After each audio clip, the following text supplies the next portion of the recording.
and seas that are shaken and stirred can be calmed and broken for my regard. And through it all, my eyes are on you. And through it all, it is well. And through it all, my eyes are on you, and it is well with me.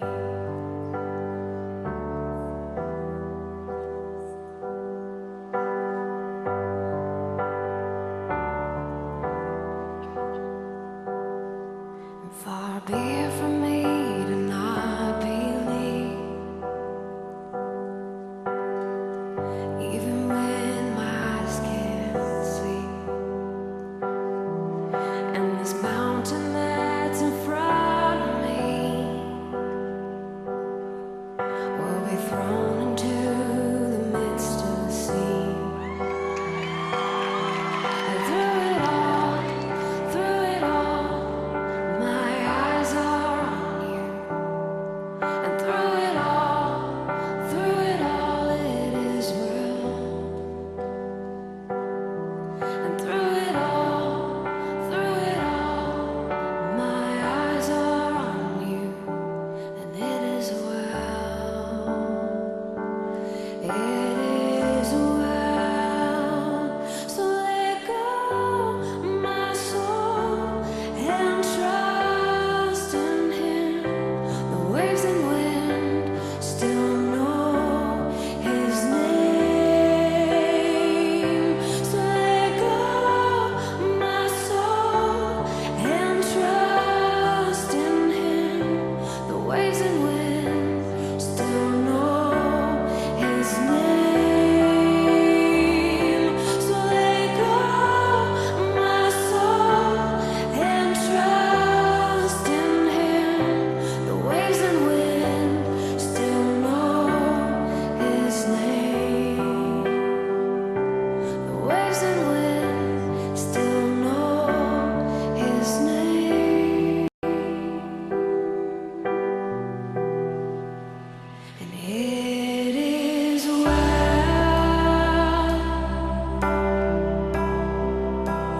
with my soul. Sing it out. It is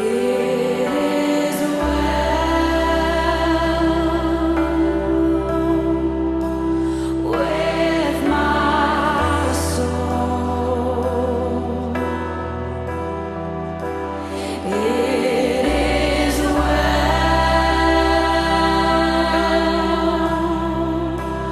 with my soul.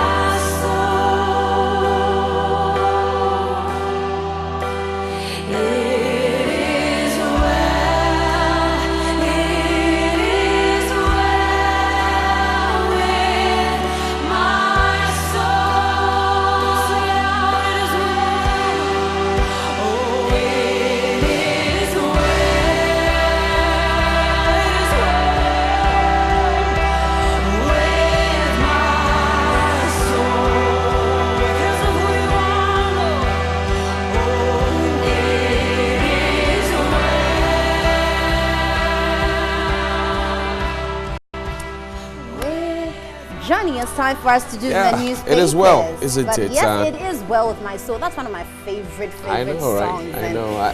For a moment when you were up there, I thought you were going to make an offering, you know, for No, the I was in the people. spirit. You have to give the offering because now I'm in the place of the high priest. Okay. I am downloading the apple from heaven. So, Okay. So make sure where's you the give. ground? I want to sow a seed. It's in my life.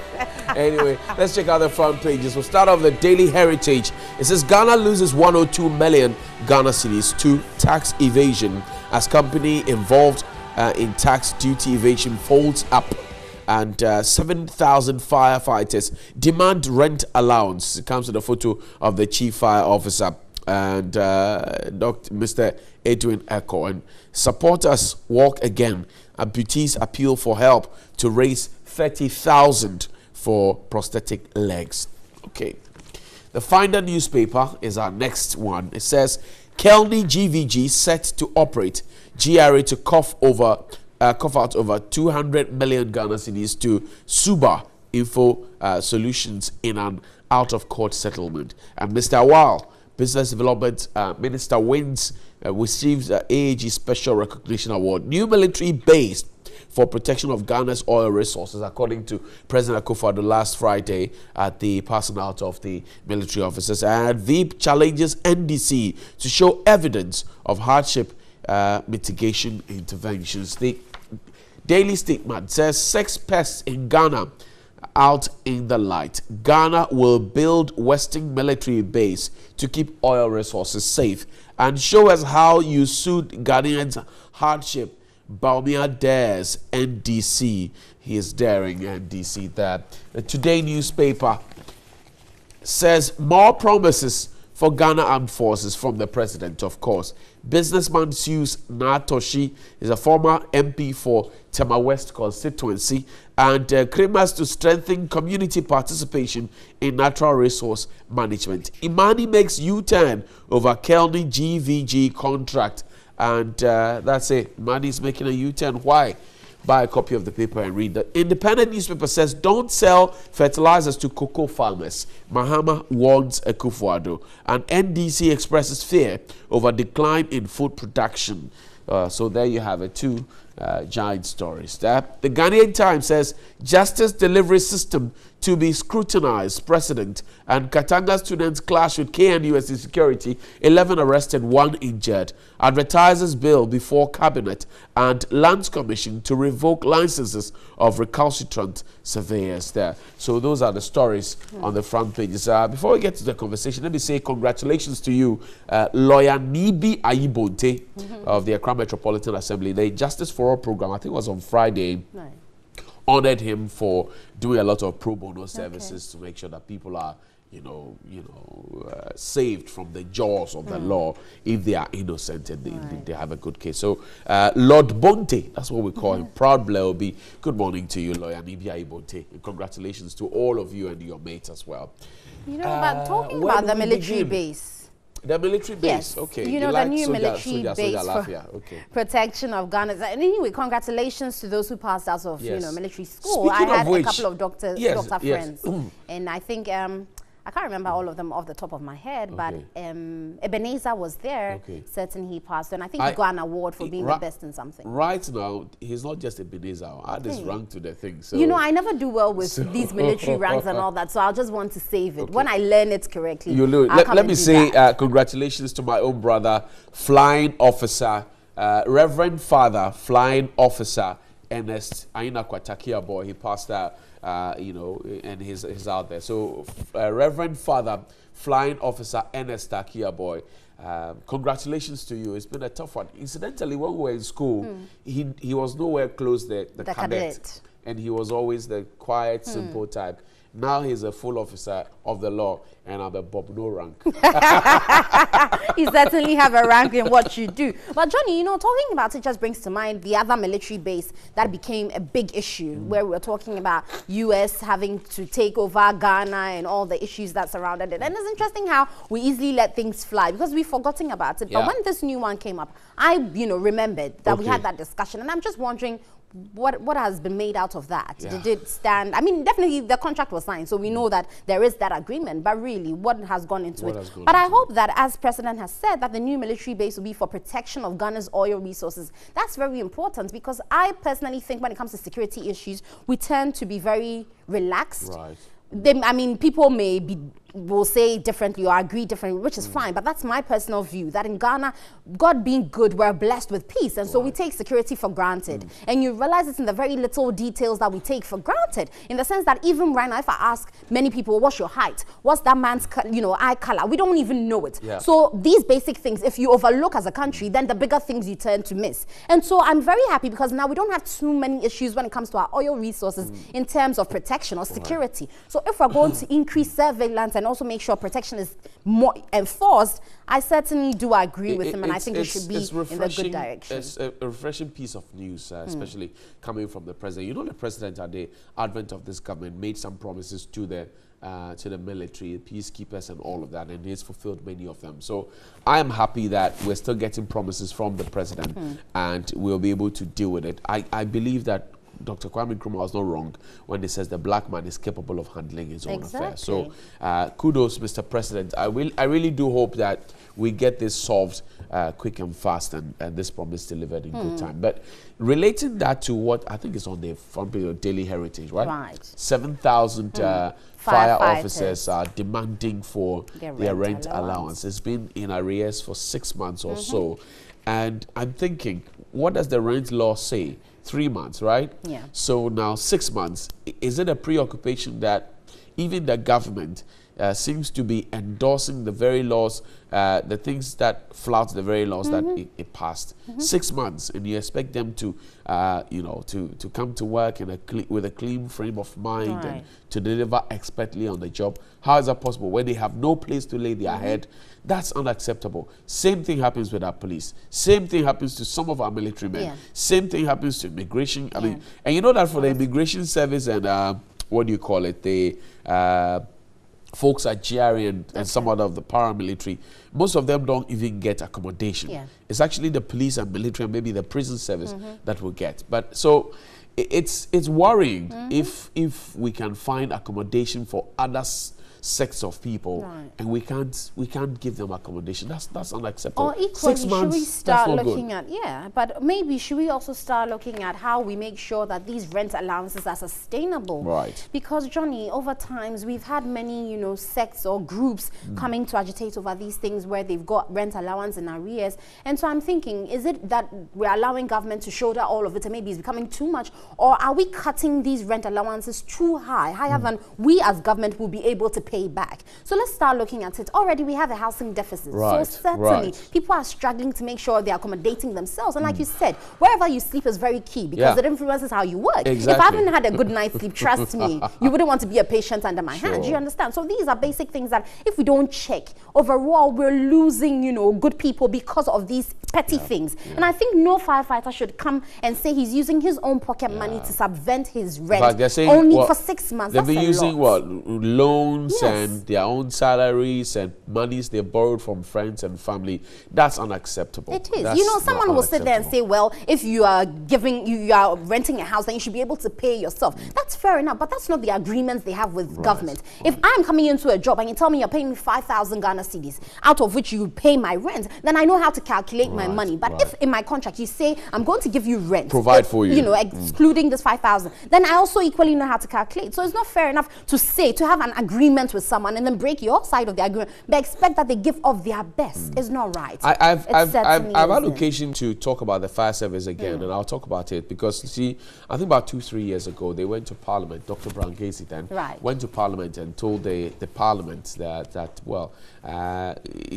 we don't have the equipment to fight fires beyond the 5th and 6th floors, if you remember. Yes. And then the folks at Parliament were shocked. The honourable members, they were shocked. Up to now, nothing has been done about it. So the fire service still doesn't have equipment to fight fires beyond the 5th and 6th floors. And we're all watching. You remember when Dr. Indum's place came crashing down under fire? Prince Biliana Glatidan was speaking for the fire service, and he requested for a chopper. Remember? Yes. That was about 2 years ago, a little over a year. A year and a half, probably. Where's the chopper? Where's the helicopter? It's not there. So the very things that the fire service keeps asking to make sure that we are all protected, it's not there. And then you find that fire comes up. And sadly for me, I've seen firefighters trying to quench fire, and everybody around there is trying to give them suggestions as to how to quench the fire. And I said, leave them to do their work. When the military is on operation, you don't go dictating to the military that do this, do that. When the police is out there, they're striking force, whatever it is, you don't go dictating. When a police CID is out there, you don't go dictating. But when a fire officer is there on the ground, that's when everybody tries to say, and I'm on bantam, and you didn't bring water, and this is it, and that is it. I think that we as a nation if we don't provide the things they need, we cause a lot of public disaffection for them on the job. Exactly. A lot of public disaffection, and that could be dangerous. You see, and that's the thing that is rearing its ugly head, because we have oftentimes left the fire service to be one of those, oh, they don't have any purpose until there's a fire, and so we can handle them anyway. And we as citizens have accepted it over time. That's how come we would dare to even suggest to them the way to go about it, because oftentimes they have to improvise. And so when they get there, instead of knowing where every fire and water outlet is, now they have to ask the citizens, do you have any idea where we can get water and all that? That's why now we think we have a right to inform them and give them directions as to how to do their work. But that certainly shouldn't happen. It shouldn't in happen Ghana at all. Look, I think that we should have a map. I asked Prince Billy Anaglati this when he was in charge of communications for the fires. I asked him, look, where are the fire hydrants? We have fire hydrants. Accra has a map. Every region has a map. We need to know where the fire hydrants are. And then he said, well, they haven't had an issue with Ghana Water Company because they're supposed to ensure that water flows through these fire hydrants to save water. But then most of these things have been truncated, and so they get there and there's no water. Sometimes it's even been broken, and the people in the area are benefiting or fetching water from it. I think it's unfair if we continue treating them like this. It's so unfair. And for me, I will always say that I believe that the National Disaster Management Organization should be under the Ghana National Fire Service, the emergency response team. Look, the whole conversation about NADMO, whether under NDC or MPP, being job for the boys, and where, you know, we reduce it to the distribution of blankets and rice and student mattress and oil and chaliwati and bucket, should be a thing of the past. NADMO is a very serious organization.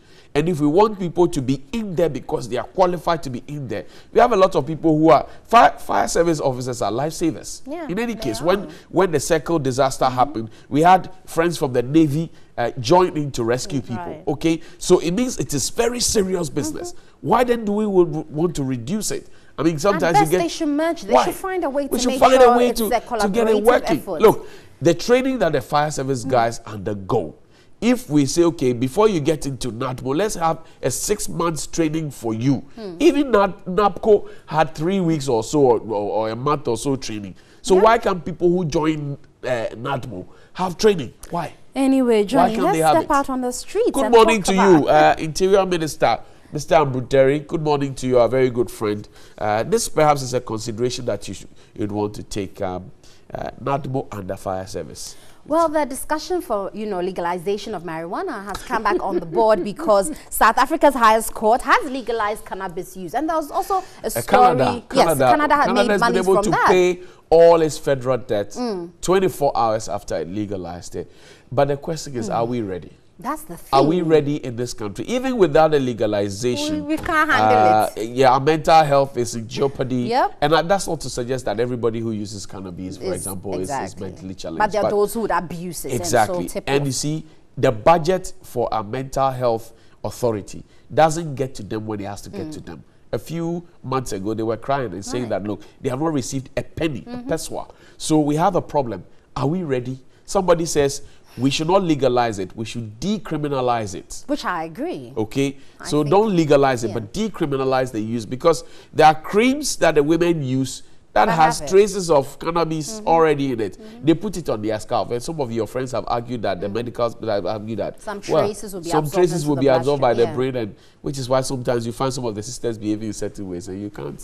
Yeah, you can't. Oh, please. The concentration in it will be very little for sisters to act some way. Then they're acting under influence of other things. But anyway, it's because of the dryer that cook their brain. So. Really?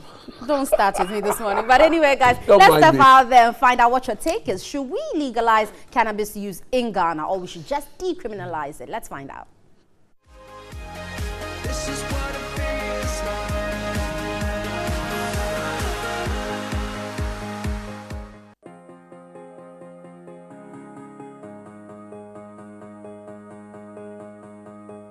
Nobody here knocking at my door.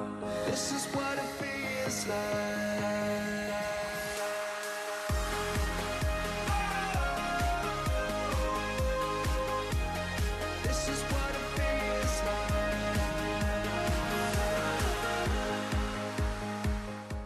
very good morning and welcome to Daily Rant here on Newday. My name is Josh Quinn. Remember, we are live on DSTV channel 279, and the national debate on the legalization of marijuana has come up for discussion again, following the legalization of cannabis in Canada, and that was on the 18th of October. You should see the queue.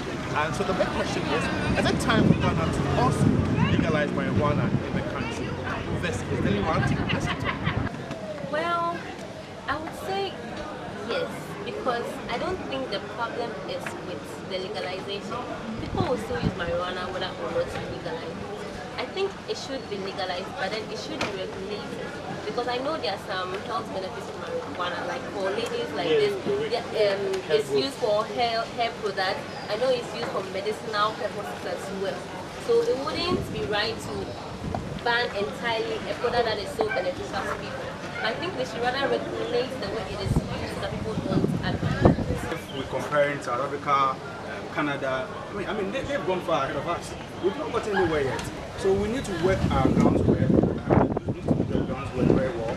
Make sure that structures are working.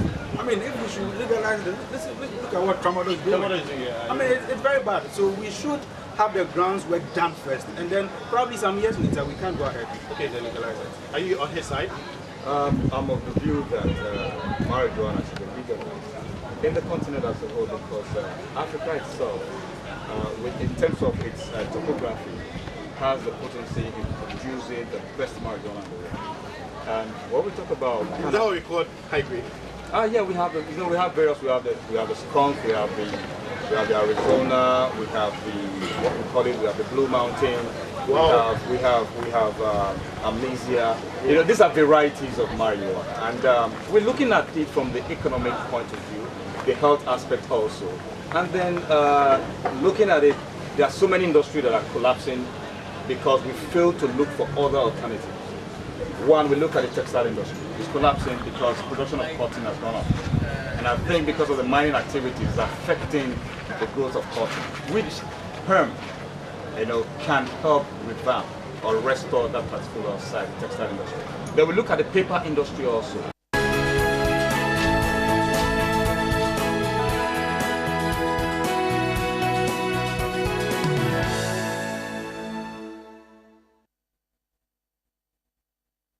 Now, TV3's mission has been out and about digging for stories that will impact society positively. Take a look at this particular one.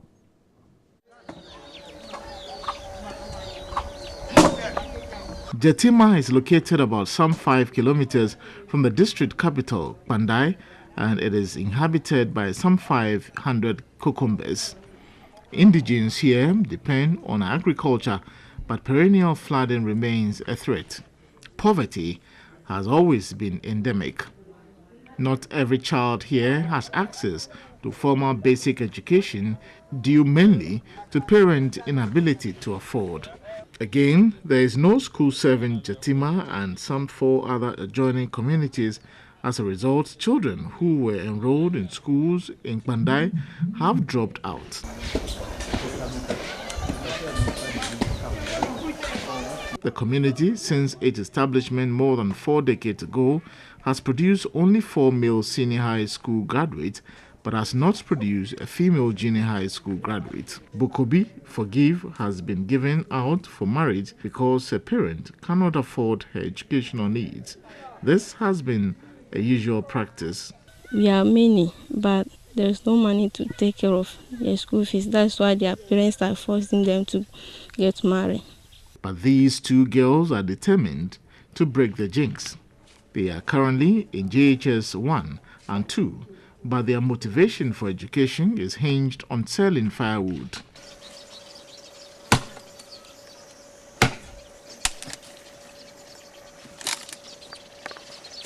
This is what I have been doing for buying all my school things and for my spending money. Sometimes when I have my mercy and when I send a firewood to town and they didn't buy, my mother, that when she's having, she also give me 3 cedis for my part.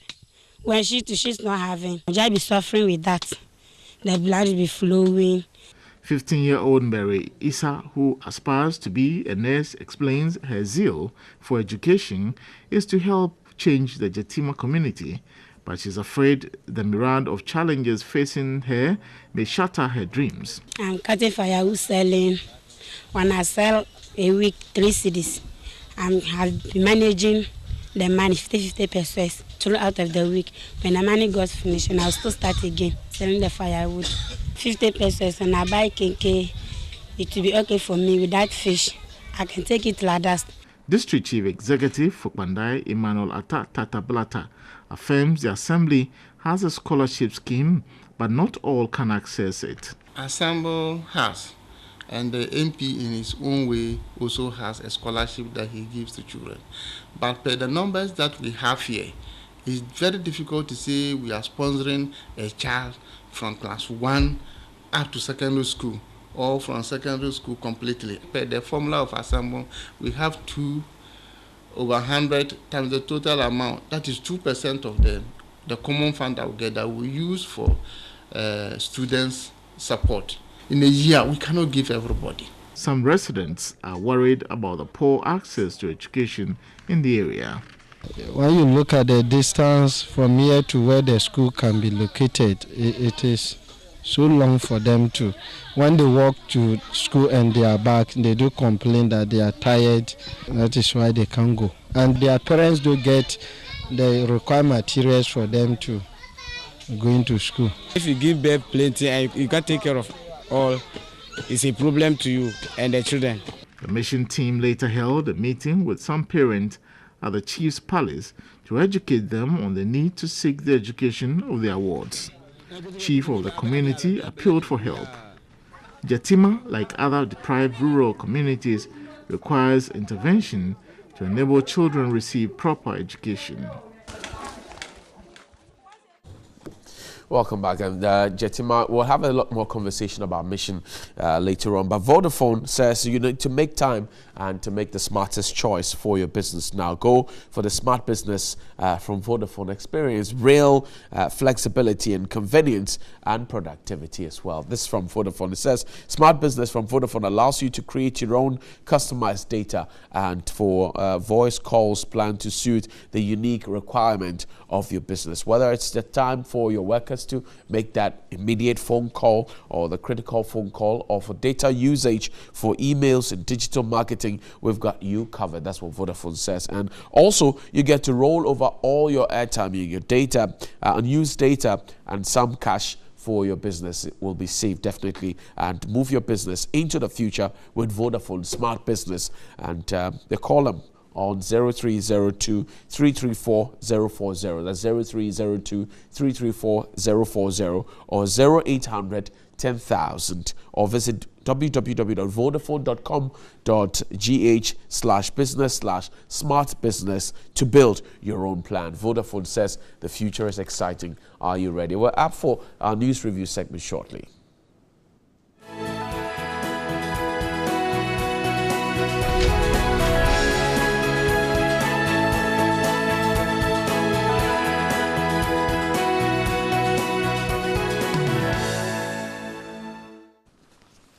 Okay, the Daily Graphic says tour bounces back. Refining of crude oil resumes next week.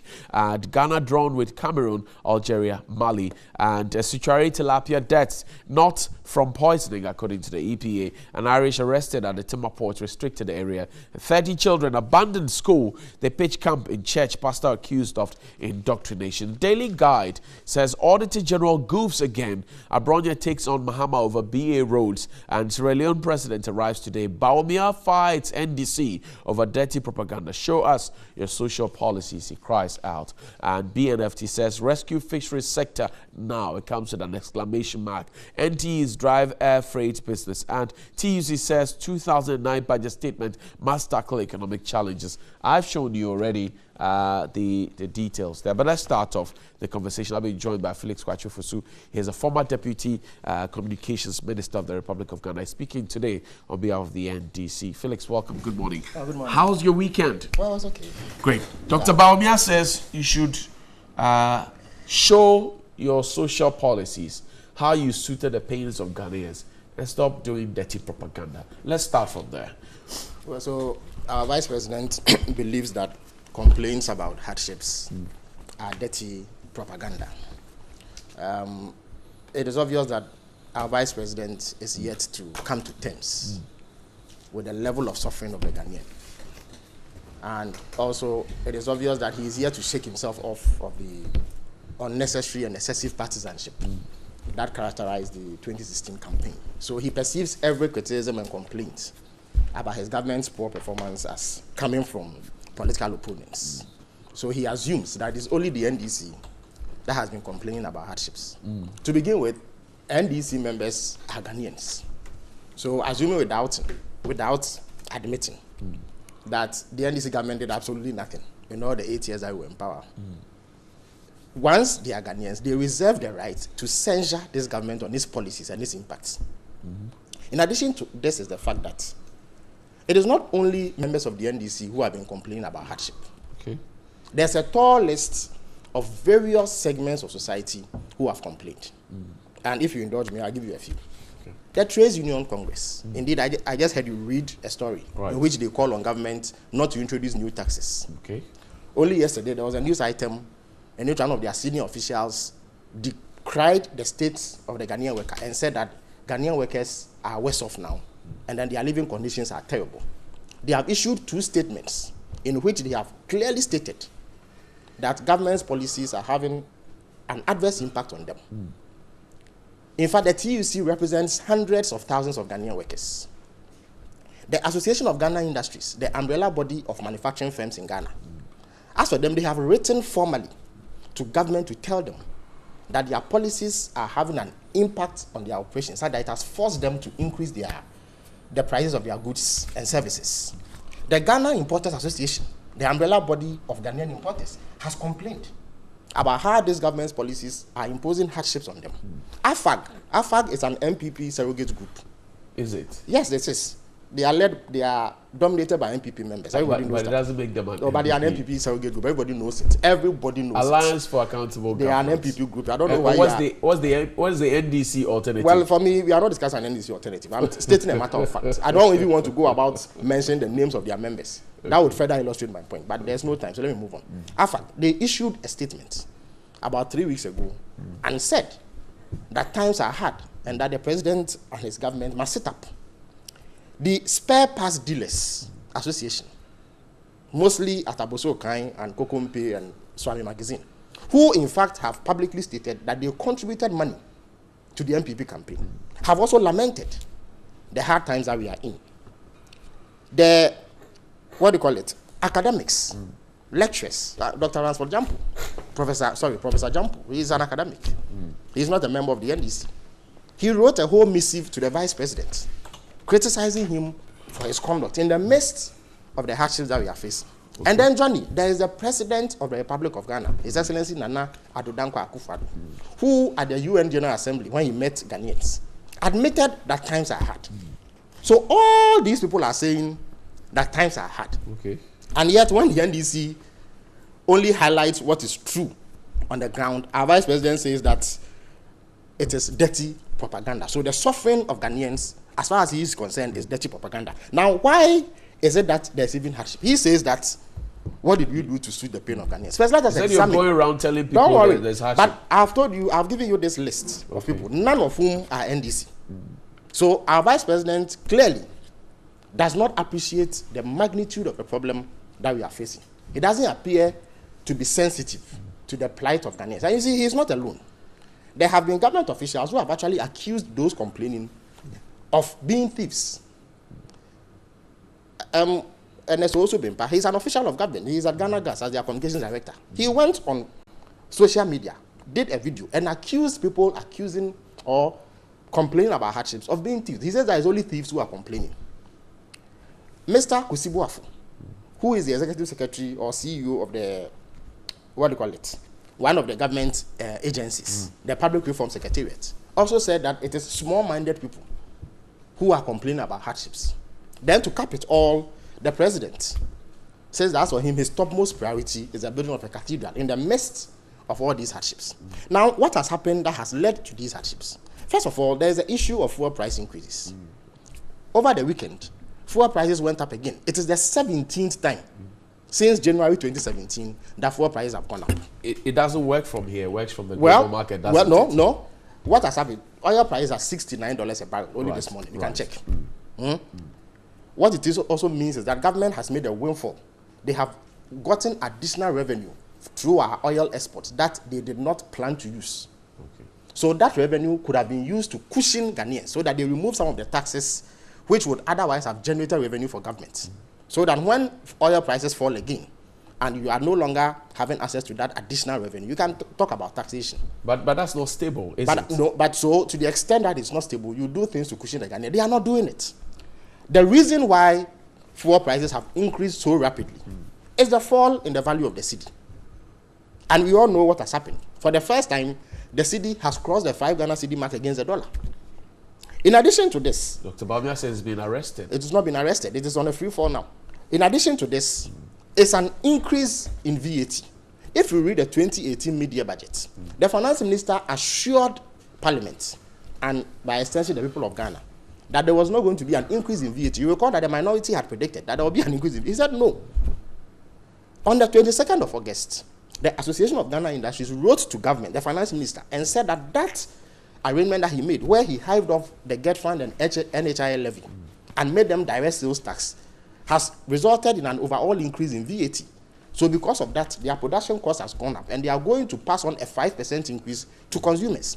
Only last week, the Telecoms Chamber also came out with the same notification that starting from November 1st, we are going to pay more for telephony services. So now, even if you want to go and criticize President Akufo-Addo on social media, you have to pay more because the charges have gone up.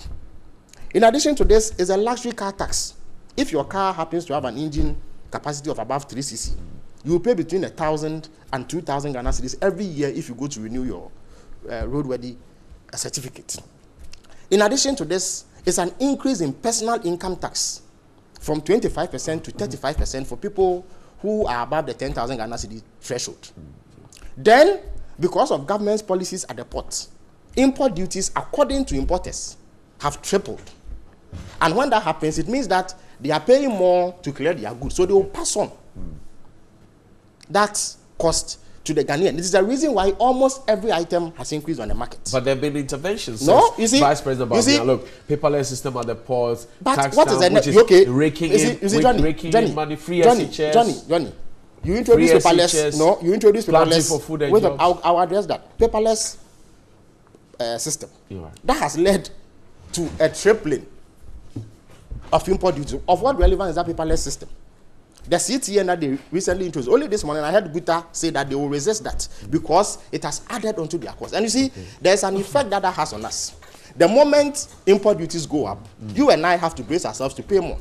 It is the reason why today, when you speak to church or divers, they will tell you that import duties, spare parts that they used to purchase at 1,200 cedis are now being sold to them at 1,800 cedis. So there is a certain effect that it has on the disposable income of Ghanaians. And whether you own a car or not, this will affect you because when transport fares go up, you are going to pay as a passenger. So when you add all the so-called social interventions that he speaks about and set it against these tax measures and astronomical increases that I have spoken about, what you have is that it wipes off any perceived benefits at all that is to be gleaned from what they claim they are doing. And you see this fixation with social intervention. Look, Johnny, a social intervention is not what the MPP says it is. You understand me? Social interventions are broader than the narrow tunnel vision description and appreciation. Free SHS doesn't count. I beg your pardon. It is, you see, social interventions does not necessarily mean that you give freebies. I'm a social democrat. At the heart of the politics of social democrats is equity and relieving the vulnerable of a burden. So, as the name implies, social intervention, you intervene in the social sector. So you look at those things that people's lives revolve around. And if there are specific difficulties, you target them for intervention and relief. So you go to education. What are the key issues there? There's a manifest lack of access. There are people sitting under trees and attending school. Education is a social investment. So if you move and put in hundreds of millions of Ghana cedis and remove those schools under trees, it is an intervention. You have a situation where in rural and even urban or peri-urban areas, there's an acute shortage of water. People don't have access to water. And they trek kilometers every day. School children have to carry gallons every morning and trek several kilometers and buy water before they can go to school. When you identify that and you pump in investment and make sure that water becomes available to millions of people, as we did between 2009 and 2016, when we gave an additional 7 million Ghanaians access to water. That is a major intervention. Okay, so interventions are not limited to what the MPP says they are. And you see, he speaks about reductions in electricity as a social intervention. Why? Who says the first time in our history that electricity prices have dropped? There was a time that in December of 2015, electricity prices dropped by petrol prices were reduced by 10%. In June of 2016, a 12% reduction was done in electricity prices. The MPP said it wasn't enough, it should be dismissed. So why is he behaving that is the first time in our history that electricity prices or fuel prices have been reduced? They've not even reduced fuel prices. It is electricity prices that were reduced, but it has been done before by an NDC government. We distributed free exercise books. Millions of them. Are you not? Hold on, Felix, hold on. You've had a lot of time. I'm just asking a very final question. Is it a case that the NDC is failing to recognize the interventions that have been made by the MPP and by extension not allowing them to work? First of all, we are not in any position not to allow their interventions to work. One of the features that characterize their so-called interventions is poor planning. So when they introduce it, the thing is characterized by so much problems and difficulty that it erodes any perceived gains. But the point is that segments of society, large sections of society, are feeling the pinch of this government's poor economic policies, the imposition of taxation, and the extreme hardships that have been introduced because of their own policies. And instead of appreciating this and communicating to the people clear measures to address them, the Vice President and members of the MPP perceive that every criticism must have come from an NDC person. So instead of addressing the people of Ghana directly and appealing to them and showing them how they are going to relieve them of this burden that they impose on them, they engage in politics. All right. So honestly, this is a debate that the Vice President will fail in. Okay. The TUC will not be impressed. AGI will not be impressed. Importers won't be impressed. The academics who are criticizing them will not be impressed. Spare parts dealers will not be impressed. The truck driver will not be impressed. How are you going to tell the market woman whose prices have gone up and is lamenting the inability of people to purchase her goods to associate herself with the claims that the Vice President is making today? So let us have a discussion that shows sensitivity when times are difficult. But you don't engage in partisan propaganda when times are difficult. You're not going to win anybody's support. Felix Kwajiofosu is the former Deputy Minister for Communications. Is here on behalf of the NDC. Or joining us now is the MP for the Ofutu area, Honorable Alexander Afenyo-Markin. Chief, welcome. Good morning. How are you doing? Great. The Vice President says the NDC should point Ghanaians to one single social intervention, how they suit the hardship of Ghanaians. Felix is giving a compendium of things. He says, look, yes, you're doing something, but all of what you are doing comes to negate everything else, and we're back to scratch ground zero. The people are suffering, and you are seeing every criticism as coming from opposition and propaganda. What do you say? Well, it is to be expected. When a party is in a comfortable lead and unexpectedly it is booted out of power, some of these things are to be expected. But on matters of substance, the Vice President has asked a fundamental question, which fundamental question has not received any response, which is, point to us a social intervention program you initiated and implemented. And that's the question to the NDC.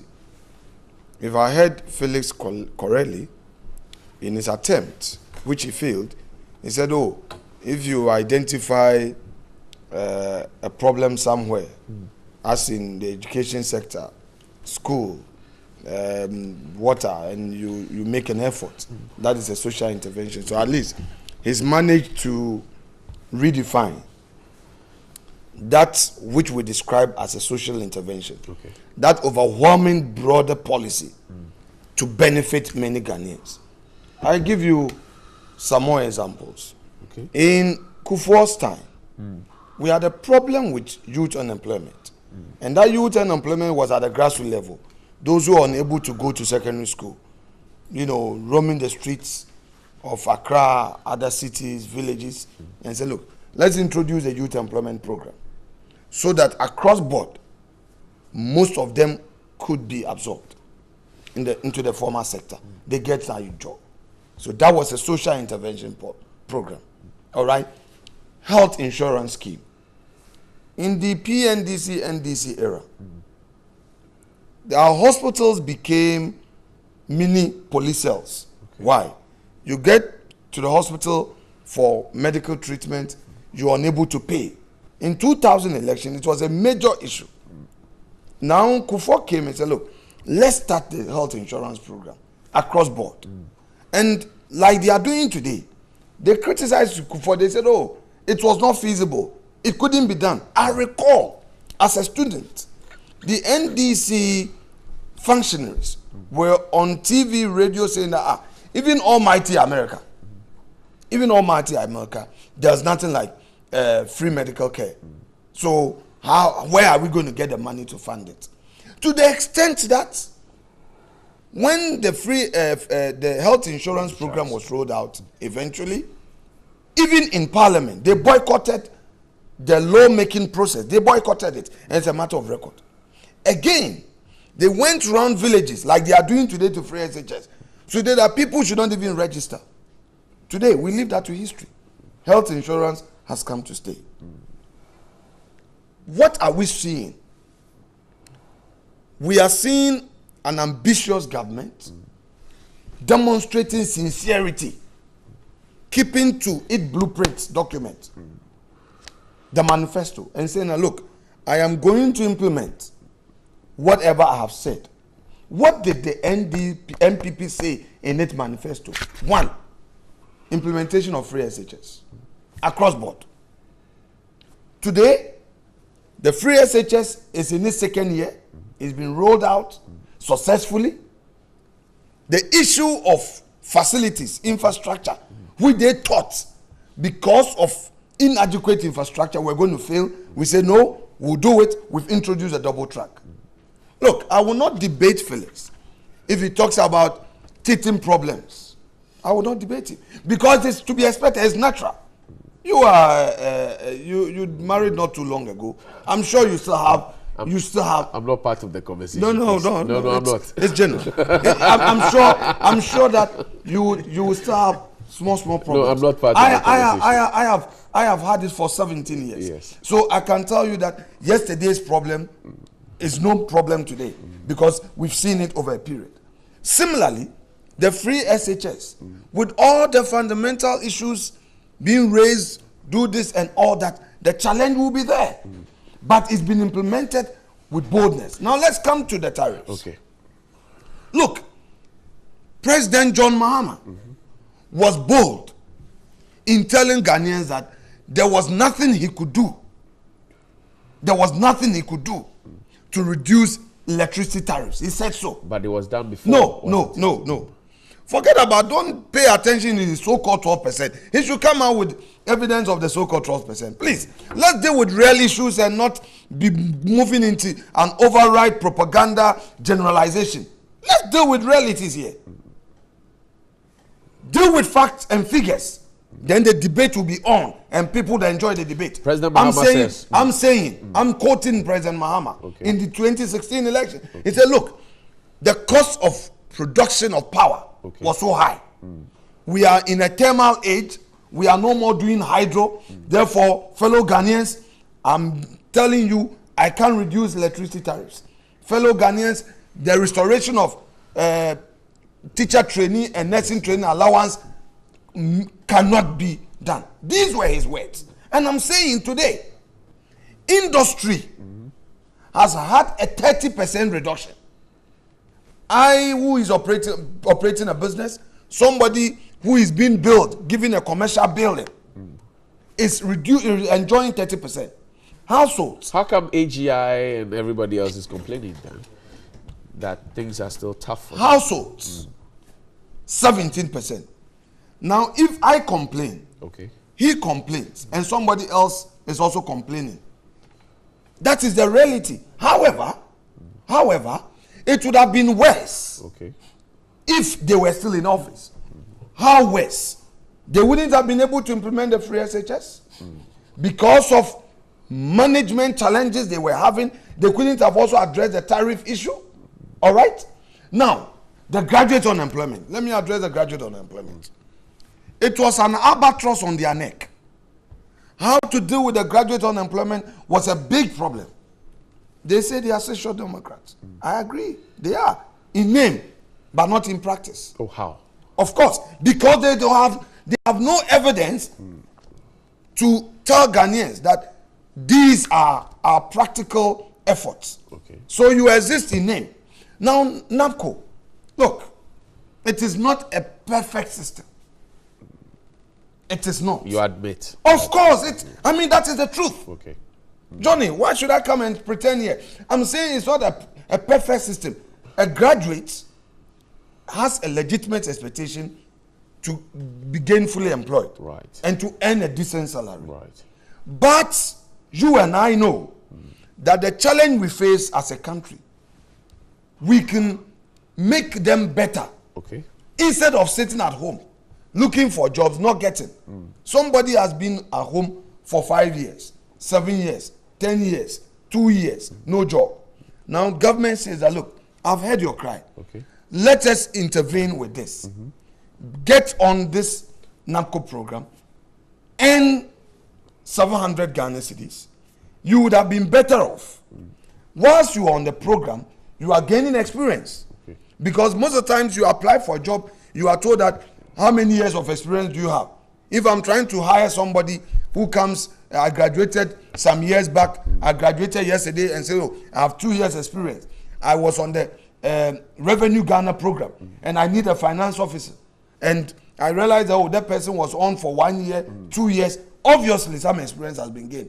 That person would have earned something. Once you're on the program, you may be also looking for opportunities to in the private sector or in the public sector where you can earn a better remuneration than what you get. So it's an opportunity. At least you are not in that desperate situation. Point well now, explained. Let me address one important matter. Okay, let me. The NDC, I will land. The NDC did 2 things that I would commend them for. One, What the are these? CDB. Okay. The CDB loan, that intervention. Right. 2, the SADA program. Okay. What did we? These were very commendable initiatives. Okay. And I must admit. But you and I know. But then those were social interventions. Of course, I'm coming to that. You and I know that under SADA, which I would forever say it was a commendable initiative to solve the problems in the Savannah region, part of Brown-Hafo, and part of Northern Volta. Those artisanal support, the commercial activities that would have taken place, all these hopes were dashed because 200 million Ghana cedis that was procured through a loan, compound interest, given to an individual to implement the program, all right, became a failure. By the 3rd year, 2015, this country paid 299 million. 99 million was the interest on the loan because we issued bonds at compound interest. 99 million was the interest on the loan plus the principal of 200 million. So the NDC, the proper social intervention program, we spent 299 million on it. It went down the drain. The taxpayer paid for it. So now on CDB, let me ask a very final question. On CDB, let me ask a they said that they were borrowing to support the railway sector. Okay. And other areas, and I thought that was going to create jobs. But you know what? Let me ask a very final question. Today Alex. that they criticize, let me ask a very final question. You've had a lot on. Let me ask a very final question. Is the MPP closing its eyes or its ears to the issues raised by AGI, TUC? TUC says in your 2019 budget statement, you must tackle economic challenges, don't raise the taxes, spare parts dealers, all of these things. Are they genuine concerns that the MPP is shutting its ears and eyes to? Never would the government shut its eyes on genuine concerns. If the government was not interested in genuine concerns, the spare part dealers and the concerns regarding taxation wouldn't have been addressed. We have reduced more, we've done more tax reduction than it happened in their era. And I say that if TUC comes out to say that, look, there are economic challenges, they are right. If they urge the government to continuously put in steps to address these, it is not wrong. But the TUC is aware that the free SHS policy has taken a load of burden off workers. The TUC is aware. In the same vein, if the TUC commends government, the NDC will be poo-pooing the TUC.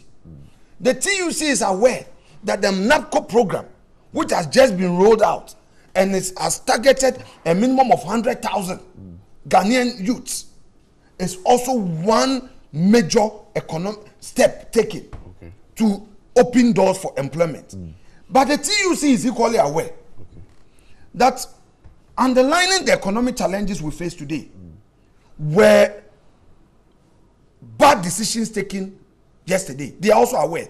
An example is paying in excess of $300 million for pre-disbursement penalties, pre-disbursement charges on loan that you never got, and waiting for 3 years before you come and cap. The TUC, the AGI is aware that the government of Ghana under President John Mahama paid $300 million, I repeat, free to the Chinese financiers who wanted to support us with the CDB loan because they negotiated poorly. AGI and the TUC are again aware that under the Kaswa interchange, which we needed to ease traffic, government of Ghana negotiated poorly. One, it was a commercial loan. Two, we were paying 10% for the insurance cover for the lenders. Three, we were supposed to put in 20% at a New York bank as a collection account. All these added up to the cost. All right? And these were real. I'm saying that if we had come to meet a better system, it would have been easier for us to roll out for Ghanaians to enjoy the real benefit. In any event. But you said that you had a magic wand in the 2016 campaign. Very well. Let me. We have what it takes. We have the man. Okay. Sikanu Oho, and we'll fix it. Okay. Thank you. Good point. I would want to rely on your use of magic wand. Wouldn't have said it. Wouldn't say it. Okay. But let's assume. Okay. That it's the magic wand. Hold on. Don't worry. Let's assume that the magic wand. Okay. Was our blueprint, the document, right? Our manifesto. We have not deviated from our manifesto. Okay. Look, the Mahama NDC are talking about 8 years. Okay. Don't let us make a mistake. They are so-called limited successes that they would want the world to know today were attained in 8 years. Johnny, when you want to go to equity, do equity. When you want to go to equity, go there with clean hands. When you want to compare in real terms. Why? You've had 8 years as a party.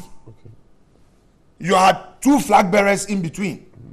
One flag bearer now becoming overly personal and ambitious and does not want to behave as if he was an independent candidate. He wants to come back. And you want to create the impression that our 1.5 years should be the yardstick for your 8 years. If you really want to compare, have we successfully implemented one district, one factory? Have we successfully implemented? We are in the process. We have not gone to sleep. And that is the reality. In any event, do you establish a factory in 6 months? Even putting structures. If you want to set up water treatment plants to do sachet water, you would even need a minimum of 6 months. Okay. So I'm saying that This government has not gone to sleep. Right. This government has demonstrated sincerity. They've had 8 years. Okay. Their party had 8 years earlier. Okay. Altogether, they have been in government for 16 years. Okay. The MPP government is in its in its second year. Okay. Getting into its second year. Okay. We had 8 years earlier. Okay. And the real achievement are there. So to the extent. So you're saying that until 16 years we should not run to the extent that even when they had the opportunity in 2009, they did not introduce a single program. Okay, Afenyo, thank you very much. So if they want to compare, on that maxim, they should be real. Okay, they should be fair, and they should be factual. On that note of the 8 maxims of equity, let's take a break. When we return, we'll have more conversation here on TV3 Newday. We'll be right back. Welcome back and thank you very much. This is TV3 Newday and this is our paper review segment. Welcome back. Felix, you had some rebuttals. I'll give you 1 minute. Oh, that means unfair. No. You see, let us have a proper debate. Felix, hold on. That allows Felix, for the facts. I give you a lot of time. No, I give but him a lot of time. he's coming had more time than me. No, he's had more time than me. He's raised issues Felix. that, in the interest of your viewers, must be clarified. Okay. First of all, I want us to move to another No, but this issue is important. It touches all sectors. It touches the lives of Ghanaians. So I'm sure they will appreciate it if we spend all the time on it. I'm sure my brother would agree because this is a very useful debate. Look, already he is clamoring for a second term and talking about 8 years. Meanwhile, their own candidate, President Akufo-Addo, in the 2016 elections, on Monday, 16th May 2016, in Accra here at the Frederick Conrad Adenauer Foundation conference organized for the MPP, went on record and said that no non-performing president is guaranteed a second term. Okay. So the only reason why he'll be given a second term is that you perform to expectation, not simply because Ghanaians owe you a second term. So that analysis that he makes, that basically says that the MPP is guaranteed a second term, irrespective of how poorly they perform, must be dismissed. The second point is that they are the ones who go about claiming that their 20 months in office has been better than our 8 years. And yet, when you pull out the facts that completely shatter their non-performance, they then come and say that we should give them 8 years. Okay. In any event, who put a gun to their heads that they should make the promises that they made? He speaks about fulfillment of manifesto promises. This is a huge joke. Johnny, look, did they not promise to put a factory in every district? And in addition to that general promise, they made very specific promises relating to it with timelines. The president went to a conference and said that by the end of November last year, 51 of those factories will be up and running. Madam Ohine Konedu, who is the coordinator of that project, the One District One Factory, said as far back as June last year that 10 of those factories will come up in June because they had received money for it. Mr. Ahumka Lindsay, Deputy Minister for Trade, said that 63 would have been up by last year. Mr. Alan Chemanting, Trade Minister, said about 3,000 of these factories have been vetted and approved, and so they will start rolling them out. As I speak to you, name one factory that they have erected from start to finish in 2 years. In the process. No, they didn't. So President Akufo-Addo did not go 17 are underway. What? No, they said 17 have been accredited. Yes. What accreditation means, nobody knows. When you say 17 are underway, it means that when I go to 17 sites today, I will see factories coming up at various stages. They don't have that to show. Indeed, what they have done is to go around and get existing factories and put badges on them and claim that they are part of their One District. Or how? But that's what they are doing. They're going to do that, some at a company at Isutari, B5.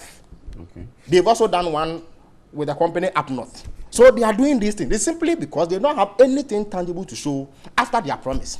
They promised $1 million for every constituency. Right. The Special Initiatives Minister is telling us that the $1 million per constituency for last year expired with the last financial year. So money that they promised has expired because they don't have it to show. Show me which constituency has received $1 million. They've not done it. They promised a theater in every single region of this country. How many of those theaters have they built? So please, he cannot make an argument about fulfillment of campaign promises. The second point I wish to make is that today when you speak about hardships, they say that it is NDC propaganda. I'm going to quote for you verbatim their own words in opposition. On 2nd December 2015, hear Dr. Bawumia speak. NDC has resorted to increasing taxes under the economic difficulties they created. An MPP government will do differently. They won't impose taxes. And yet they are increasing VAT, they are increasing port charges, and they are increasing personal income tax, which is imposing a burden on the people of Ghana. This is Dr. Bawumia again. 18th May 2015. I feel really sad this morning for the ordinary Ghanaian, the hard-working people who have to endure the insensitive decision to increase fuel prices at this time. Only last weekend, Saturday, fuel prices were increased for the 17th time since January 2017. This is Dr. Bamia again. Ghana deserves better. This is 18th May 2016. Ghana deserves better. Not the high rates, not the high interest rates, high taxes, and depreciation of our currency, which are collapsing businesses. Today, what is happening? Has our currency not depreciated? Have businesses not complained of collapse? The Ashanti Regional Business Association, as far back as last year, said that the 3% VAT flat rate that the MPP introduced, which essentially led to a 20% VAT payment on their part, is collapsing their business. And then to cap it off, this is President Akufo-Addo, 18th May 2016. There is hardship and suffering everywhere in Ghana today. Once referred to as Gold Coast, Ghana, a nation blessed with an abundance of human and natural resources, is now drenched in poverty, levels never witnessed before in our history. Bad leadership is the reason for the suffering Ghanaians are currently going through. Last week, when the TUC issued their statement, you should read it. They gave statistics showing that poverty levels are increasing. The TUC also addressed this propaganda that they make, that things would have been worse if it was an NDC government. They dismiss it as speculative, and in any event, it is not the NDC that is in power. When the NDC was in power, fuel was not selling at 25 cedis a gallon. It was selling at 40 cedis a gallon. When the NDC was in power, the dollar was not exchanging for 5 Ghana cedis for a dollar. When the NDC was in power, importers were not paying 3 times the rates that they are paying today. And so for you, these are your social interventions. No, you see, again, I've already dismissed that tunnel vision, narrow definition of social intervention. Well, look, there was a time. He's asking you to point him to one. But I've told you more. Look, we distributed free school uniforms, 2 million of them. Okay. We distributed hundreds of millions of exercise books free. We distributed textbooks so that for the first time in our history, we achieved a situation where each student had access to 4 basic textbooks. Okay. There was a point where we introduced a program called Youth in Agriculture. It employed 83,000 people at a time. But the point I'm making to you is that social interventions are broader than just freebies. Okay. And then when you introduce so-called social interventions, implement them so poorly as to create so many problems for the support. Why? He speaks about NACOP. Okay. Only last Friday. We need to go. Thank you. No. Friday. No, Felix, the coordinator says that the NACOP beneficiaries are yet to be posted. Letters are flying about. After inaugurating the program, they've now written letters to agencies asking them to bring vacancies. So they didn't have vacancies and yet went to launch NACOP. Well, I spoke with Mr. Kofuti of the Ghana Revenue Authority. Hold on, Felix. But I've seen the Ghana Education Service letter. Well, but it could be one. Why? I've seen one they've written to private companies I think that, asking them. Felix, hold on. About 3 or so weeks before the NAPCO launch, we had an engagement editors with Mr. Kofi Nti at Aliza Hotel, and he mentioned that they were expecting, you know, some people from NAPCO, and they had space for them to deal with rent tax and all of that. But they don't have space for them in the teaching field. They've now written to GES to bring them. Well, it could be an isolated case. They've also done that to what they call the Enterprise Ghana. They've written to private companies asking them to bring vacancies that these people can fill. So this claim about a social intervention, and then you turn around to impose such taxes and huge hardships on people to erode any gain. Thank you very much. And you say that when people complain, it must be NDC people. We're grateful for your time. The TUC must hear this. We're very grateful for your time. Thank you very much. Let's move on now. You want? Yeah, my understanding was that Felix was going to rebut. I've rebutted it. Yeah, I've rebutted and provided I thought the rule this morning. Allow him. It's a smaller. Don't interrupt him. I was correcting the. It's okay. I thought this morning don't interrupt him. The approach was silence. Yes. When somebody is speaking, yes, and we'll keep it at that. Right. So my understanding was I was going to rebut very fundamental issues I had raised. Okay. But maybe he forgot. I'll give him the opportunity. I'll cede my time to him. One on the SEDA issue, the 200 million Ghana cedis. It is a which hold on. That has been okay, all right, let me finish. One at a time. Let me finish. Okay, hold on. So, on this program, and for the people of Ghana watching us, is it a falsehood that the fact out there to the effect that 200 million Ghana cedis was borrowed? Today, you are saying that we never borrowed 200 million. Is that what you are saying? Are you ceding your time to him? Two. the 99 million interest. Okay. The borrowing was in 2012 November. The coupon matured in 2015 November, and government of Ghana paid 299 million. Is this saying that the 99 million which was paid as interest is also false? So is that what he's saying? What exactly is your point? We've paid 99 million interest. So right. no, the 40 billion I'm saying that I'm since January 2017. What have you done with it? Please let me finish. What have you done with no, that? no, Felix, no, no. allow him You to- see, I don't Felix, understand. allow him. Oh, Felix, please allow him. I don't understand. Please, please. Are you ceding your time to him, like yes, you said? that is if he's forgotten. Okay. I raised a fundamental issue that you rolled out SADA. Okay. You borrowed 200 million Ghana cedis at a compound interest to address it. The point Dr. Baumia is making is that you failed in that initiative. But that is false. That is completely false. It's also led to a financial loss to the state. Okay. And the evidence of the financial loss to the state is the interest you paid, the principal you could not even recover. Having said that, I raise another point. You are talking about hardship, infrastructure deficit in our schools. And I'm saying that, do you concede that your poor negotiation with the Chinese led us into losing $300 million in penalties? You are going to borrow. Okay. Yeah, Is he able to rebut that? That's a question. Let him answer. Are you able to rebut Yes. that? All right. Johnny, it is a recycled falsehood. Okay. We've been on this No, no, program. no. Oh, I'm Don't say falsehood. no, no. I'm saying this. I'm showing you why it is falsehood. I'm showing you why Which it aspect is of falsehood. Okay. Yes. Look, this matter that he's raised. Yes. It's an old falsehood. Which has The entire matter. No, the entire matter is falsehood. You say, I think you I'll- say, I'll- I should answer. I'll- I say I should answer a question. No, allow me to do my work. I'm taking away You take away your time. You deviate. So you Allow me to do Please, my the work. guy would deviate. No, Why would I ask deviate? a question? You didn't ask. No. The I gentleman had asked that deviated. question earlier. I had asked that question. What about it is I'm saying that falsehood? it What is- about it is Afenyo falsehood? Maki. I'm saying that. What about it is but let me falsehood? make my point. Which point? One at a time, Johnny, One at Johnny, a time. One at a If time. he says that this is a platform of facts, Yes. So I'm rebutting it. please. I'm If rebutting this is that a falsehood. platform of You have not facts, rebutted Felix, it. allow him, please. allow me. Felix, allow me. him. Allow him. Okay, One so at a now he time. claims. I think we've had a beautiful All right, conversation. sure. So one And at he a started time. it. They wanted to mandate. I'll, You see, Johnny. one at a time.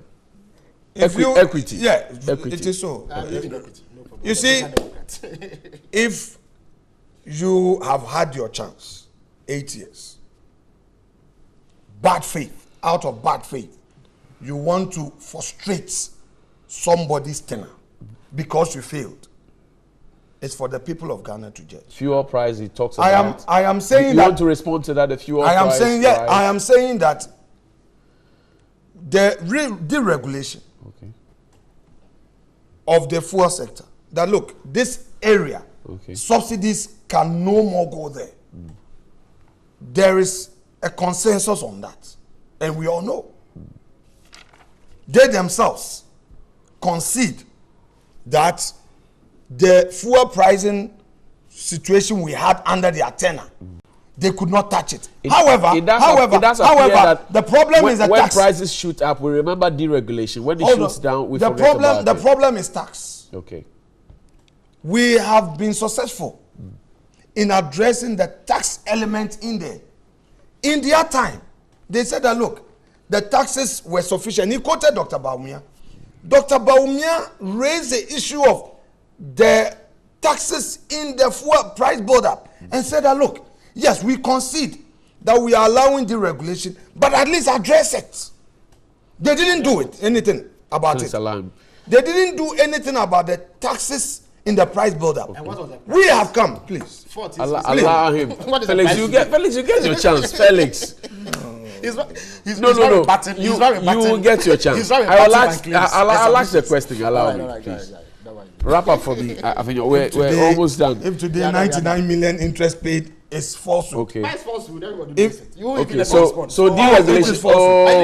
It is false. We will end the show. If you keep engaging him. No, don't stop engaging him. Now, talk to me. If today we have addressed the price build-up, the taxes in the price build-up, to relieve Ghanaians of some burden, and you are complaining. Question is, when you had the opportunity, what did you do? You couldn't. You said it was untouchable. Johnny, should I answer you? Now, the social intervention issue that he has failed to address. I want the NDC to tell me today that he said they distributed free uniform, free books, free sandals, and they sustain it, right? Yes, it was sustained until you came into power. We said 2 million, please, 2 million uniforms. Okay. Please, that is almost 50%. Please. For 8 years, for 8 years, you were sharing uniform. Yes, we were doing for since 2010. Yes. Please. Oh, now since 2010. Yes, but even since 2010. I mean, the final one for you. The dollar cedi. He raised the dollar cedi as well.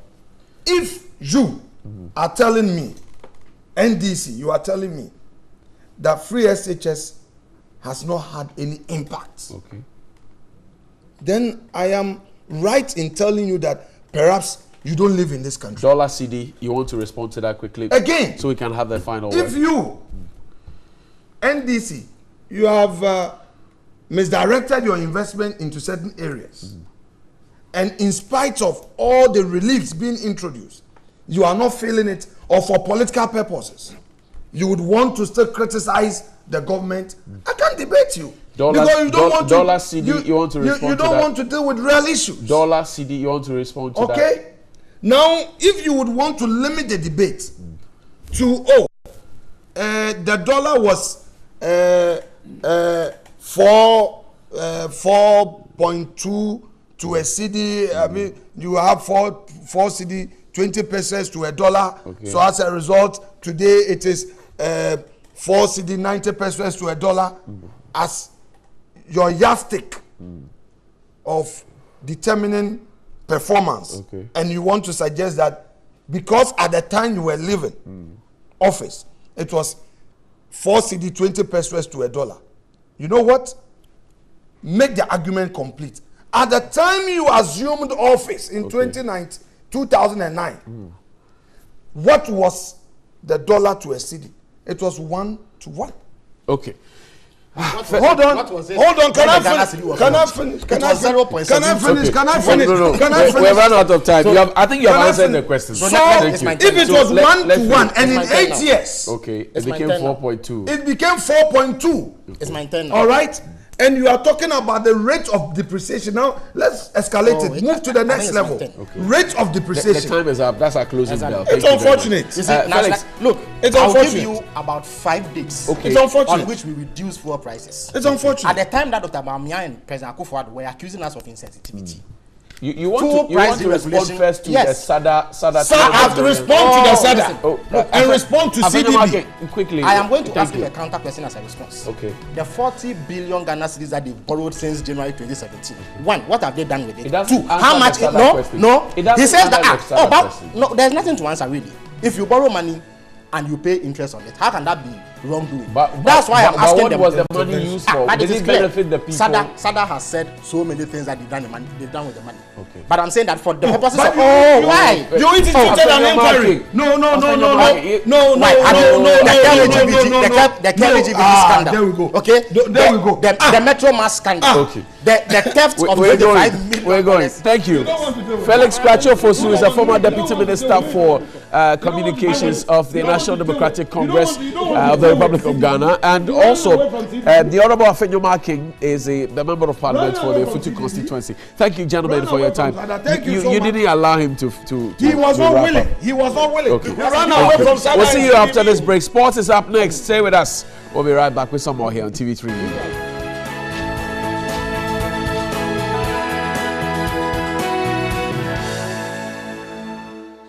Welcome back. This is TV3 Newday. Happy birthday to Deborah Akusia Kwejiri, from Nanekria Mankwahe of TV3, and also Faith Assemblies of God. Now, let's talk about the CSIR, because they're 60 years old. The journey so far, the high points, the low points, and if you like, the forward march after 60. What's there to know? I've been joined by Professor Victor K. Ajiman. He is the Director General of CSIR. He's not here alone, backed by a very powerful woman, as well. Professor Mary Obodai, Director of CSIR Food Research Institute. Professors, welcome. Good morning. One day when I grow up, I want to be like you. Congratulations and happy 60th to all of us, and especially to you. How does it feel to be 60, to be the boss? I'll start with you, Prof. A boss of an organization that's 60 years. It certainly has a lot of history, doesn't it? Yes, thank you very much for having us on your show. The CSIR is the Council for Scientific and Industrial Research. Right. And we are 60 years. CSIR was created by His Excellency Osajifo Dr. Kwame Nkrumah. Okay. You know, a year after independence, he felt that there was the need, science and technology will be the driving force for socioeconomic development in the country. Okay. So what he did was that there were a number of scientific institutions. He brought them all together and called it the National Research Council. Okay. And within the same period, he formed the Ghana Academy of Learning. Okay. And in 1963, what he did was that he brought the two bodies together. National Council and the learning to be Ghana Academy of Sciences. But in 68, after the overthrow, it was again separated. And that is when we had the Council for Scientific and Industrial Research. We have 13 institutes. 6 of them are in the agricultural sector. 2 of them are in environment and natural resources. 3 are in industry and manufacturing. And that includes food research. And 2 are knowledge-based system. And it was so broad that every aspect of Ghanaian life was covered by the institutions that were created. And the idea was that we were going to, and that's why the vision was to use science and technology for wealth creation. So our main purpose is to create wealth in the country. And not only that, we need to accelerate the socio-economic development of the country. That's our mission. And so we are, when you talk about prosperity, it's about CSIR. Prof, let me come to you, Professor Obodai. You are in charge of food research, a very important part of our lives. We eat to live, not the other way around. Would you say that during the 60-year period, the Food Research Institute has been able to, I've seen improved seeds and all of that, but would you say that you have been able to achieve your targets in terms of enriching the people and making sure that everybody is well fed? Well, that has a number of issues in terms of addressing that question. But we have come up with a lot of technologies that run from roots and tubers to grains and legumes to fish and also to dairy products. So a lot of technologies have been developed and a lot of products have been produced for the Ghanaian public. We are available for training and that we have done a lot. We have various areas in which we work and we have our doors open. We run training programs, we run educational programs to train people as to what we have come up with. And over the years, we have over 22 technologies that we have developed, right from, like I said, roots and tubers, but it runs from food safety to mycotoxins in foods. We also run issues like value addition, because we were primarily set up to look at post-harvest losses. How do we deal with post-harvest losses? Because you and I know that we produce a lot, but a lot goes to waste. And so we're set up to add value to our products. That's why I said from roots and tubers right down to cereals and grains, we've come up with value addition. And that is available. In which areas, for example? Give me top 3, if you will. Just a quick this thing. If you've eaten kenke this morning, it means that you are eating a product from CSIR. Almost 70% of the maize in Ghana is by improved varieties from CSIR. If you are eating cassava, cowpea, that's Ghanaian beans. They are all products from CSI, improved products. It could be drought tolerant, it could be Everything. Okay. So people do not know CSIR, but we impact on every aspect of our life. Okay. One critical point that comes to mind, and rightly, Prof, as you said, like we produce more, and oftentimes we get a lot more of them going waste, and that's been a problem. Look, when you have tomato in season, for example, you go to the market, excess because of perhaps the improved seeds you have, onions excess, but then the season goes off, and then we're back to the same point. We can't find them. It becomes expensive. Cost of living gets high. Do we have the answer? Yes, we do. Okay. Because the technologies are available for people to come and receive them and use them. So why don't they come? They come, but the numbers are not as we expect. Okay. And as you know, it's just not getting the technology. You need to have the infrastructure. Right. You need warehouses. You Okay. need good transport. You need the transport. You need vehicles. And for improved seeds, we have them. Okay. So it's a whole value chain, right, from the soil to the table. There's a whole list of actors. That must be that. Exactly. Prof, does your work stop, Professor Jima? Does your work stop at just researching, bringing out the findings, and making a recommendation? Does it stop there? No. As Prof. Vodai said, our research is what we term it value chain research. Okay. 6 of the institutes produce something called, have what we call the farm gate production. Those are the agric. They produce raw materials. Okay. Then we have the manufacturing and industry, like food research, building and road research, industrial research. They take it on and process the food for that. And then we have the environmental. They look at the effects, water research, forestry and all that, soil research. They look at the impact. And then we have 2 bodies. One is called CSIR Plus. And that is a company that CSIR has formed that actually is in the process of developing spin-off companies from our technologies. And currently we have 4 spin-off companies. Yes. Wow. CSIR. One is called Secool. We produce water. And I'm sure you should be using Secool. Of course, I've had a taste of Secool. Yes. The second one is what we call Ghana Sumatra. Almost all the oil palm that is grown in the country, the seeds are produced by Ghana Sumatra, which is a CSR spin-off company. We have a Concierge Lodge, which is a lodge for housing. Yes, and then most importantly, CSIR has developed what we call pozzolana cement. That uses clay, calcined clay, to really subsidize for cement. And that is 20% cheaper than the cement that we use. Secondly, you have cracks in building. Pozzolana cement is supposed to address those cracks. Water in Accra, you find one critical thing does come to mind, Prof, and I want to ask Professor Obodai this one. The fall armyworm has been a very big issue, a thorny one. Of course, farmers' labor and on your screens you can tell is there. They're complaining all the time. Is it possible to develop improved seeds that will have, if you like, the defenses against fall armyworm, for example? Yes. It is possible, because I know that Crops Research Institute, our sister institute, is doing some work on coming up with varieties that will be resistant to the fall armyworm. And we have other institutions engaging with us to come up with improved seeds that are pest resistant.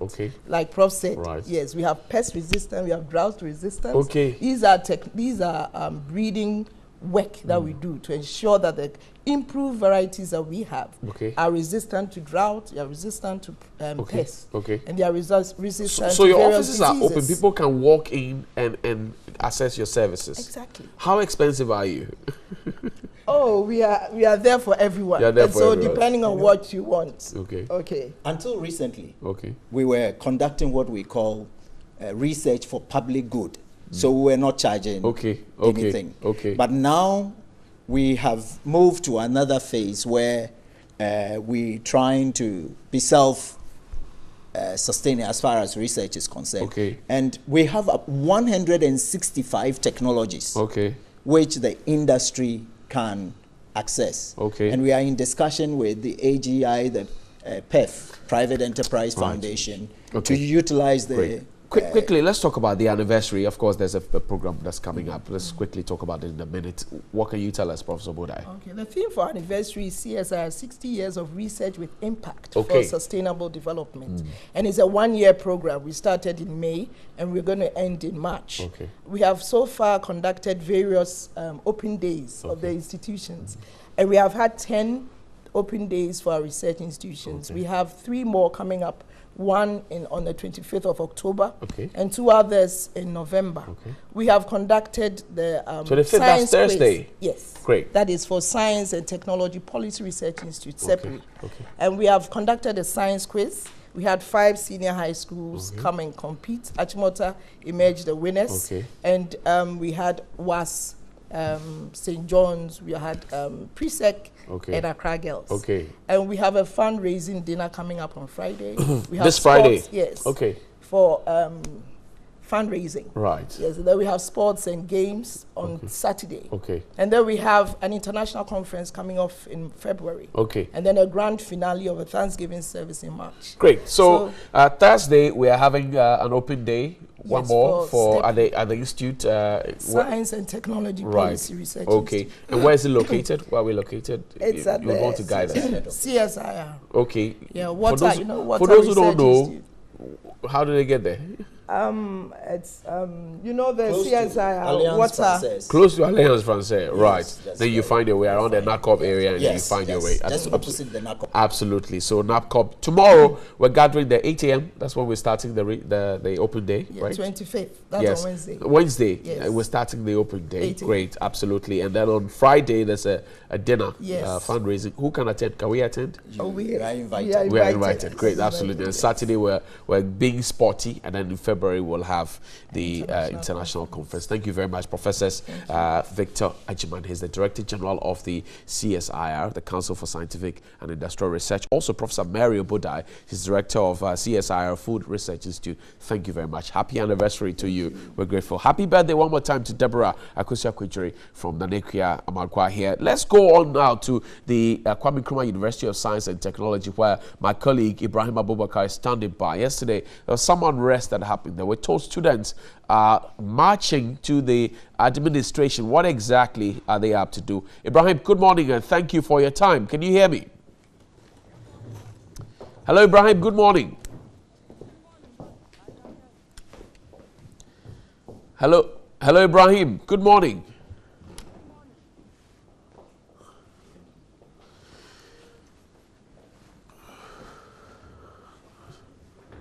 All right, so we'll take a quick break. When we return, we'll get back to the KNUST campus. Our man, Ibrahim Abubakar, is on the beat. I tell you what, Stanley Nibleu, who is been crisscrossing the country on a missions project, will be in studio with me as well. We'll be discussing missions and the stories that far, the impact of same after this break. Stay with us. We'll be right back.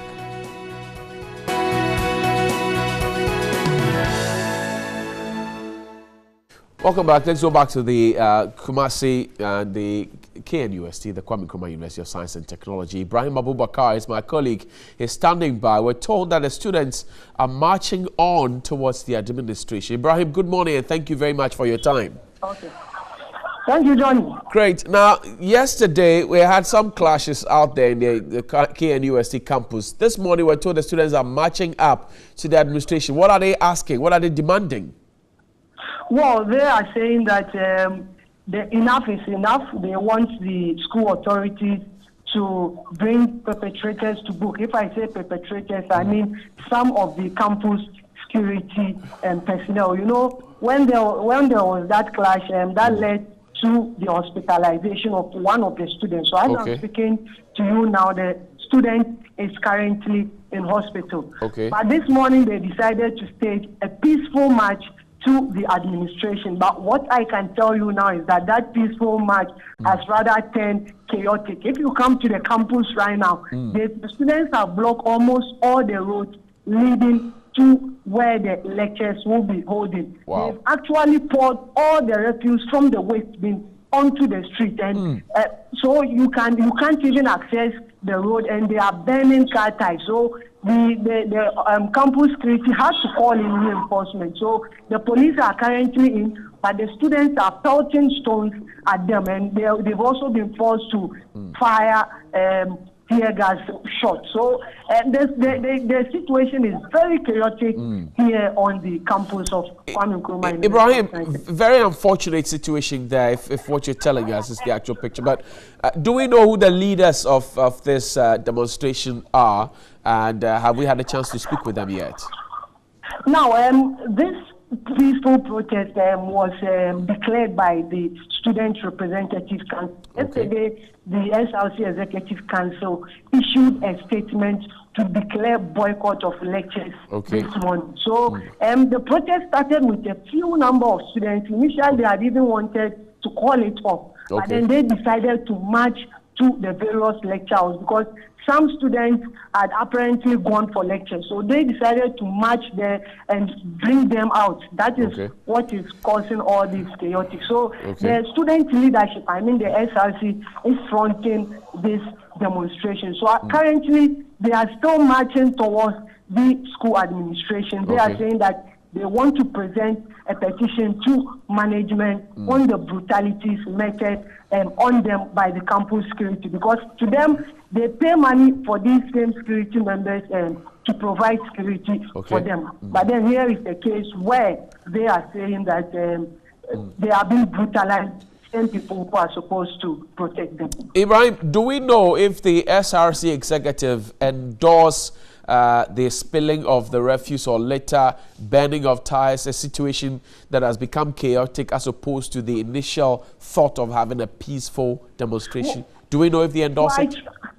I've seen executives of the SRC among the protesters. But then this morning when I tried to speak to the president, he told me I should wait after they present the petition. But then yesterday, they clearly told the students that this one is a peaceful demonstration, so no one should do anything untoward. But you know, when so many people or students meet at one place and they are not being led by any security officials, these things are bound to happen. Okay, Ibrahim Abubakar, thank you very much. We'll come back to you for some more updates later, but fresh information coming in from the Kwame Nkrumah University of Science and Technology is that the students are supposed to having a peaceful demonstration, especially, promised earlier. They have now become chaotic. Well, the refuse is all over the place. They have boycotted lectures and they're burning tires. They wouldn't speak to us until after the petition has been presented. But stay with us here on TV3. All the details coming up your way. But let's turn our attention to a man who has been crisscrossing the country on a Missions Ghana project. And by the way, Missions is supported by Star Ghana, European Union, DFID, and Danida. Stanley Newday is in the studio with me. Stanley, welcome. You've been to Kachilendo, to Pandai, to all the areas in between. I call you Kachilendo because of the fantastic story you did there. But the latest one is the Kachilendo is in the Kwanda district. Exactly. It's a community in the Kwanda district. I know it is, but I call you Kachilendo because of that fantastic story you did there. Great. The Ogegelege community has come up on your radar. We're talking about students who would go fetching firewood and selling it before they go to school. Let's take a look at the story. When we return, we'll have a conversation with Stanley Newday. The Ogegelege community is located about some 12 kilometers from the district's capital, Pandai, and is inhabited by more than 500 cucumbers. Subsistence farming is what residents here do, and poverty is everywhere. Ogegelege has more than 5 adjoining communities, and children here have the zeal for education, but poverty has shattered the dreams of many. Those who are striving to acquire formal basic education also go through a lot.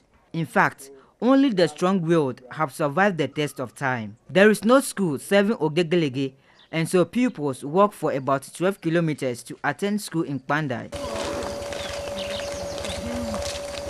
The mission team's visit to Ogegelege community was informed by these school children who on a Monday morning carrying firewood to school. Ideally, the educational needs and daily upkeep of each pupil are dependent on the firewood they carry.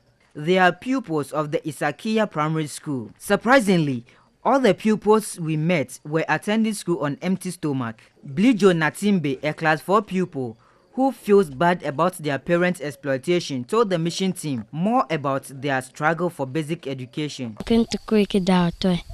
We were asked to buy books, but my parents cannot afford. So they asked me to go and sell firewood. This is what I do daily. We gather the firewood to be sold the next day when we return from school. She tells the mission team the firewood she carries is worth 5 cedis, but she is only entitled to 50 pesos of the amount. Sad story there, Ogegelege, that's the community. These are not refugees, these are not visitors, these are Ghanaians who are struggling in their own country to access education according to SDG Goal 4. Stanley, you go into these communities and you see these children. First off, when you meet them in this situation, knowing full well what pertains in Accra and Kumasi in Takrady, what runs through your mind?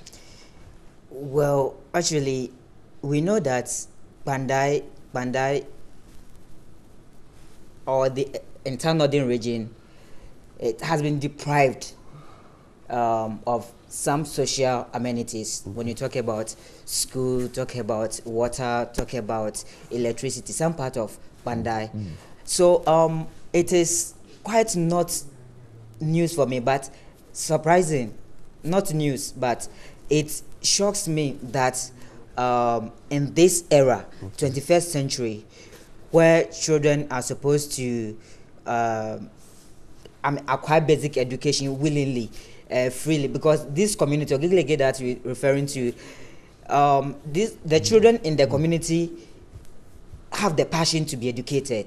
But you realize that in their quest to pursue this education, they are being hindered by this kind of substances or things that we just saw on TV. I see. The stories you've done so far, well, there was one also where the children were out in the farms, you know, doing some communal farming to be able to raise money to help them. That was Kachilendo, right? That's Kachilendo, great. Yes. That's my all-time favorite. There was another where the teachers were not in school. That's in Bola. In Bola. In the same Pandai district. And they were making excuses as to why they were not in school. When you hear these stories as a journalist, of course, you are not surprised that these things are happening because you know that there's some sort of deprivation there. What triggers in you? I want to know what hits you. Well, in Pandai, for instance, when I saw the exploitation for the first time, I was amazed and I was like, how could an entire school be using pupils who's supposed to come to school? Because you know, education in the Pandai district is not the best. Because already they don't have learning materials, teaching and learning materials. They have teacher deficits.